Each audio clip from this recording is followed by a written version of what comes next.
নমস্কার, আপনারা দেখছেন সংবাদ শিরোনাম। আমি নন্দিনী। বিস্তারিত খবরে যাওয়ার আগে দেখে নিই আজকের হেডলাইন্স।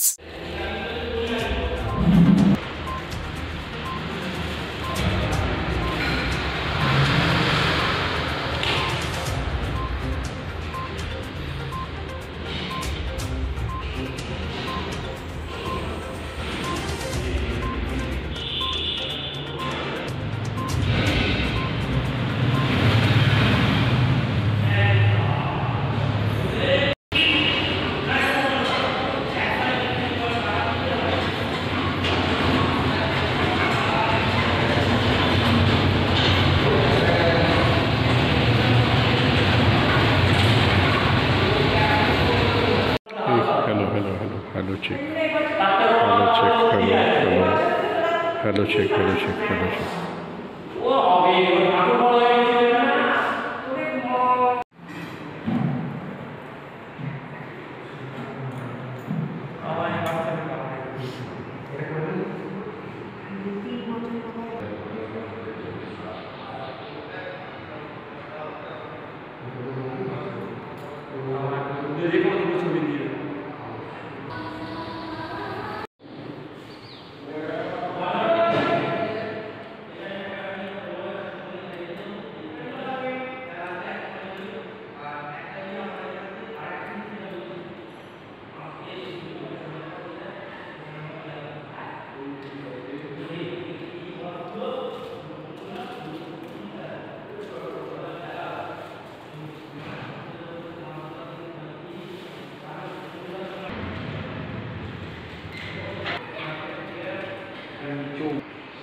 নমস্কার, আপনারা দেখছেন নিউজ বাংলা প্রতিদিন। আমরা এই মুহূর্তে শুভ পয়লা বৈশাখ, সবাইকে পয়লা বৈশাখের শুভেচ্ছা এবং ভালোবাসা সব আমাদের নিউজ চ্যানেল পক্ষ থেকে, মল্লিক মিডিয়া হাউস থেকে পক্ষ থেকে সবাইকে জানিয়ে আমরা এই মুহূর্তে দাঁড়িয়ে আছি চন্দননগর নাড়ুয়া সরকার পাড়া। আপনারা জানেন যে পয়লা বৈশাখ মানে খাতা পুজো, গণেশ পুজো, কিন্তু তা নয়, এরা অন্যরকম চিত্র আমরা দেখাচ্ছি।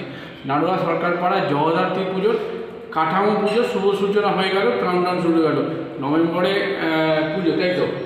নভেম্বরে পুজো, আজকে এপ্রিল মাসে কাঠামো পুজো হয়ে গেল এবং শুধু 53 বছর না, মনে হচ্ছে এটা 50 বছর। কী বলবেন আজকে?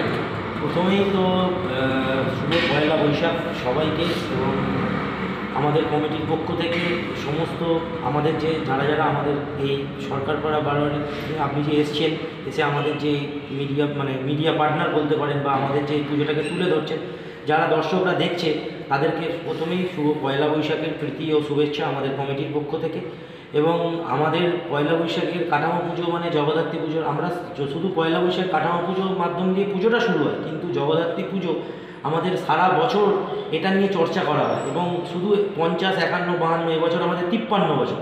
53 বছরে আমরা পয়লা বৈশাখ একটা নতুন বছর, একটা বাঙালির কাছে নতুন বছরের একটা আবেগ, মাকে ঘরে নিয়ে আসার যে আমাদের একটা পরিকল্পনা, সেটা পয়লা বৈশাখের মাধ্যম দিয়ে আমরা শুরু করি। এবং সেটা আমাদের পুজো কিন্তু অক্টোবরের 23-24 তারিখ থেকে শুরু, ঠিক আছে। এবং আজকে আমরা সেই পুজো অক্টোবরে সেই পুজোটাকে আস্তে আস্তে আমরা ধীরে ধীরে তুলে নিয়ে যাই। সারা বছর কী করি আমরা, এই যে আমাদের আর এক সপ্তাহ বাদে ঠাকুরের খড় পড়বে, মাকে তৈরি করে ফেলবো আমরা, 1 মেটে সম্পন্ন হবে, ধীরে ধীরে 2 মেটে, আস্তে আস্তে চিন্ময়ী মা মৃন্ময়ী রূপে পূজিত হবে। সেটা হবে নভেম্বর মাসে, অক্টোবরের শেষের দিকে। তো এই যে সারা বছর এই যে আমাদের যে কর্মীবৃন্দ, তারা অক্লান্ত পরিশ্রম করে সারা বছর করে, আজকে কিন্তু তারা এই পুজোটাকে আমরা আস্তে আস্তে বড় জায়গায় নিয়ে যেতে চাই। চন্দননগরে জগদ্ধাত্রী মানে একটা জগৎ বিখ্যাত, বিশ্বের কাছে বিখ্যাত। এবছর আমরা শুধু সাজসজ্জায় তো আছেই আমাদের চমক, এবছর আমাদের বর্ণাঢ্য শোভাযাত্রা, যেটা 1 নভেম্বর, যেটা সেই জন্য আমরা বিশেষত লক্ষ্য জানাই চন্দননগর কেন্দ্রীয় জগদ্ধাত্রী পূজা কমিটি, তারা আমাদের এবারেও সেই জায়গাটাকে আমরা সেই জায়গাটা তাদের থেকে পেয়েছি। এই বলে আমার বক্তব্য শেষ করছি।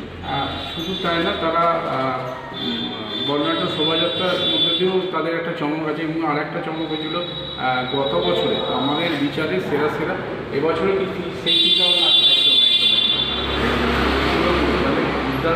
একদম সাজসজ্জার বিরাট পরিকল্পনা চলছে এবং সেই রকমইভাবে প্রত্যেক বছর শুধু তাই না, মায়ের চমক না, প্রাইজের চমক, সেটা একটা আসছে। চন্দননগর থেকে শিবাশী মল্লিকের রিপোর্ট, নিউজ বাংলা প্রতিদিন।